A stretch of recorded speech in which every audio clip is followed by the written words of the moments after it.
Thank you, Mr. Chairman. And as you ladies heard, I'm not even on this subcommittee. This is an important issue to me because I have nursing homes and long care facilities in my district. Signed on to a letter October 20th to Secretary Becerra. And in there's a labor statistic from the Bureau of Labor Statistics. Quote, there are roughly 235,900 fewer healthcare staff working in nursing homes and other long-term care facilities compared to March of 2020. Let's put that in perspective. That's more than the whole economy. Every manufacturing facility, every small business, that's more than the whole economy added in 7 of the last 12 months. It's a lot of people. And we've heard today the amount of training necessary for CNAs and LPNs and RNs and all the folks that are needed to work in this industry. Once again, though, we see the Biden administration weaponizing HHS and CMS and choosing politics and labor unions over providers and patients to continue their crippling and burdensome regulations. And that's what it is to the long-term care facility business. Their new victim is our nation's seniors and those with disabilities. I've spoken to constituents in my district who operate long-term care facilities, and they've expressed hardships that they have not only faced from global pandemic, but also trying to comply with overregulation. When I was running for Congress, I visited with one of them. They showed me a binder that was about like this that 10 years earlier, the regulations they had to comply with. Then he pulled out in 2010 a number of binders, probably stacked this high if I remember right, of regulations that they had to comply with at that point. So these facilities offer critical care for our seniors. They offer ease of travel for families to be near their loved ones because of where they're located, especially in rural areas like mine. But because of unfunded staffing mandates for these facilities, they're at risk of closing those facilities, closing their doors, and leaving our most vulnerable with very limited options.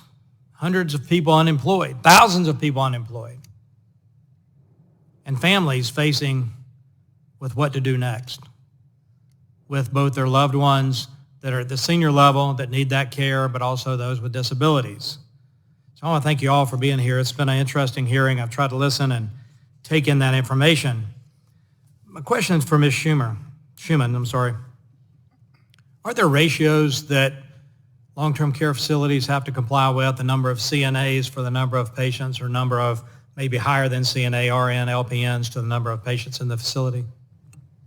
So currently, our state does have a mandate of 2.0, and also there's sufficient staffing. What this does is that's the federal mandate, sufficient staffing. What that does is it allows for individualization of the staffing patterns you may need. Let me ask, if the facility doesn't meet that ratio, what happens when CMS comes in, or CMS's inspectors, whether it's regional or local DHEC in South Carolina, comes in and inspects?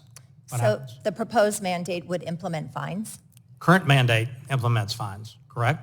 The current state mandate, you would receive a state citation. They get a ding. Yeah, but more citations end up adding up to more fines later. If the state surveyors decided that you did not have sufficient staffing levels, you would be cited for sufficient staffing levels. And a lot of times these long-term care facilities, Mr. Chairman, end up paying the fine versus fighting it. It's almost extortion by CMS. But how are long-term care facilities, Ms. Schuman, supposed to comply with this type of requirement when the workforce isn't available? This question has been asked numerous times. CMS has no vehicle to fund this mandate. How are you going to comply? I am very concerned that myself and a lot of my other providers will not be able to meet this mandate, and we will be forced to shut down. How long is the training for a CNA? In our community, when we offer CNA classes, it's 2 weeks of classroom plus a week of clinicals, and then they shadow on providing direct care with another care worker. For how long do they shadow? It's typically about currently 4 months, and that's about how long it takes for them to be licensed within the state of Colorado. In the past, they could become licensed sooner. We visit with them if they need more support before they worked on their own. Registered nursing programs are 4 years, and then they have clinical on top of that?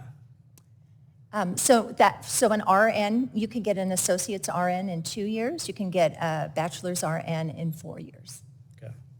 Mr. Chairman, it's obvious with the shortages that we talked about, the shortages we pointed to in the letter to Chairman Bercia, Secretary Bercia, and Becerra, and what we've heard here today. There's a huge labor shortage. Thank you for having this hearing. Thanks to the witnesses for pointing out the challenges they face. I know the nurses and the CNAs and everybody who works in this want better hours. They want better pay.